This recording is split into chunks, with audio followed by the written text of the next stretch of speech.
Assalamualaikum warahmatullahi wabarakatuh. Di konten kali ini gue nggak bikin video kayak kemarinnya foto-foto gitu. Jadi gue putuskan buat bikin video scroll iseng gue gitu ya, daripada nyomot konten atau video-video dari internet jadi copyright. Jadi gue milih bikin video kayak gini lah, nggak apa-apa lah, yang penting isinya gitu. Di sini gue akan membahas tentang cara menerapkan algoritma Facebook. Jadi di sini ada 8 bagian ya, 8 bagian. Bagian pertama itu untuk mengatasi algoritma Facebook ini, yang pertama adalah bicara dengan audiens yang kalian targetkan. Ya, seperti kita tahu, Facebook ini memiliki kemampuan penargetan yang menarik, seperti mengatur preferensi siapa yang dapat melihat postingan kalian, menjadikannya alat media sosial yang efisien untuk mengembangkan konten atau mengembangkan merek. Tujuan kalian di sini kan adalah untuk meningkatkan keterlibatan, meningkatkan daya tanggap dan reaksi terhadap postingan organik dan non-organik. Namun, penargetan saja tidak akan memberi kalian kepuasan. Peningkatan keterlibatan yang kalian inginkan yaitu kan menyusun konten, pesan, citra, dan berita utama yang tepat dengan mempertimbangkan audiens atau target yang jadi ibaratnya kalau misalkan video kalian tepat sasaran atau tepat target lah, itu akan membantu memperluas jangkauan video atau konten kalian. Memposting jenis konten yang konsisten secara teratur, baik unik atau bertujuan ulang adalah kuncinya. Jadi kuncinya adalah konsistensi. Algoritma Facebook mengevaluasi kegunaan dan pentingnya suatu halaman atau grup berdasarkan frekuensi postingan mereka yang berkualitas tinggi dan relevan tentunya. Oleh karena itu, konsistenlah kuncinya, tanpa terlihat seperti spam. Jadi ibaratnya kalau misalkan kalian rajin posting dari 1 menit posting, 2 menit posting, ya itu namanya spam ya. Sangat penting juga untuk melibatkan audiens yang lebih luas. Ini tidak memerlukan postingan setiap jam, sebaliknya hal ini melibatkan jadi kalian cari waktu, nanti gue jelasin lagi ke depannya. Jadi yang kedua ini memanfaatkan penargetan geografis lokal. Ya kan sekarang banyak konten kreator dari kampung juga ya. Ya itu sih lebih baik ya daripada kita ngikutin tren kota tertentu. Lagi pula tren yang lebih tinggi secara lokal atau alami memungkinkan dibandingkan secara nasional gitu, atau kita mengeluarkan biaya, tanpa mengeluarkan biaya yang lebih tinggi kita bisa bikin konten gitu, entah itu jemur baju atau gimana lah. Yang ketiga itu memaksimalkan wawasan Facebook. Ya jelas sih, mungkin terasa kuno atau mungkin terasa jadul ya, kayak mempelajari Facebook itu, tapi kan kita harus rajin-rajin melihat laporan dan analisis halaman kita atau Facebook profesional kita yang ada di dashboard itu, kita harus rajin-rajin lah lihat analisis audiens kita, umurnya berapa, terus dari mana aja gitu.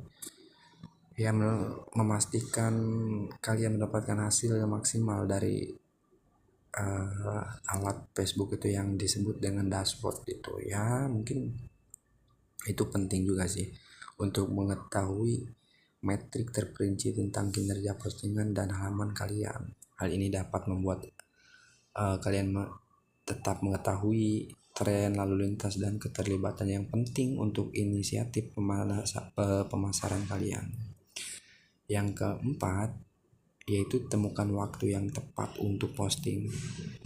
Ya kalian harus cari tahu pelanggan kalian ini atau target kalian ini online-nya jam berapa, atau paling tertarik dan aktif dengan keterlibatan yang paling banyak komen atau like itu di jam berapa gitu.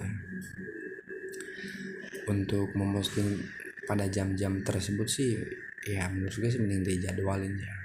Algoritma Facebook juga memprioritaskan postingan baru sebagai sinyal untuk menampilkan unggahan.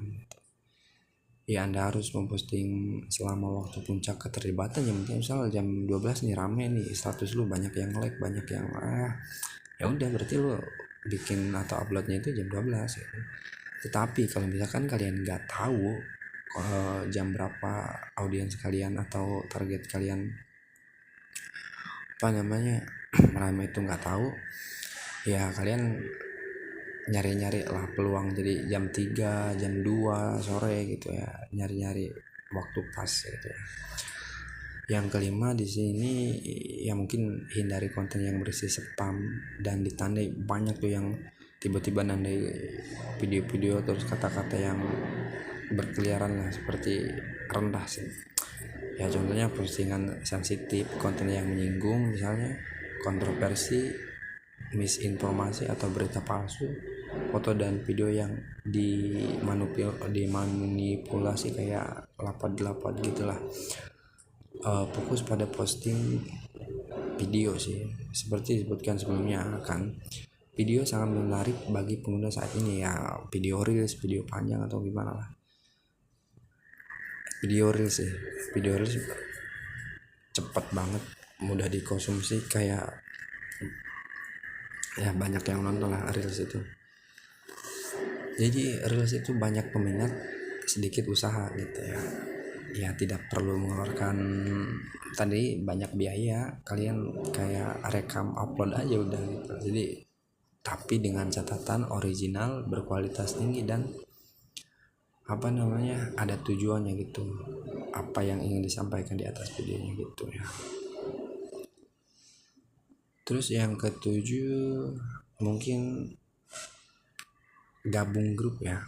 Yang gue alami sih gabung grup itu sangat membantu banget sih, konten kreator saling komen, saling interaksi, itu membantu banget sih ke pertumbuhan akun kita ya.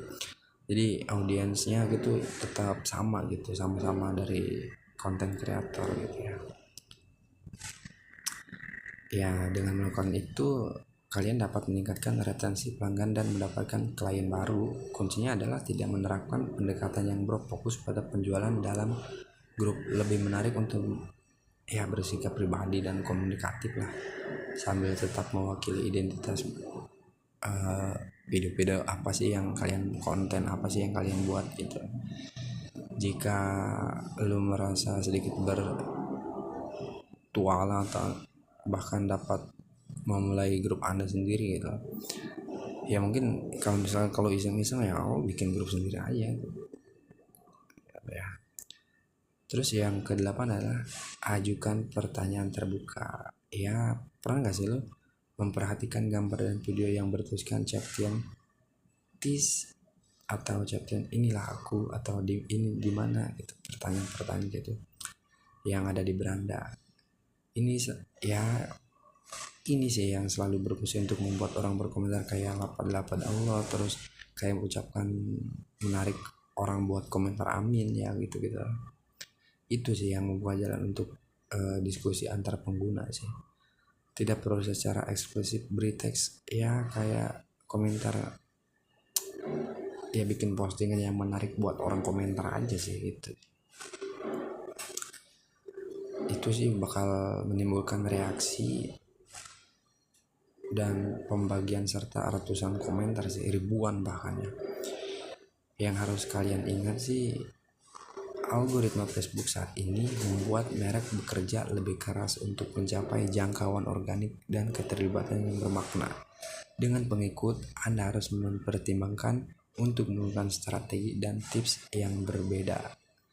Selain ikan berbayar, untuk memanfaatkan algoritma dan meningkatkan jangkauan Anda. Ya ibaratnya daripada lu pakai uang buat promosi, ya mending pakai algoritma ini gitu loh ya. Apanya segitu dulu dari gue. Terima kasih yang udah nonton. Assalamualaikum warahmatullahi wabarakatuh. Jangan lupa like, subscribe, dan komentar ya guys ya. Semoga kalian suka dengan video gue kali ini, amin. See you, terima kasih. Assalamualaikum warahmatullahi wabarakatuh.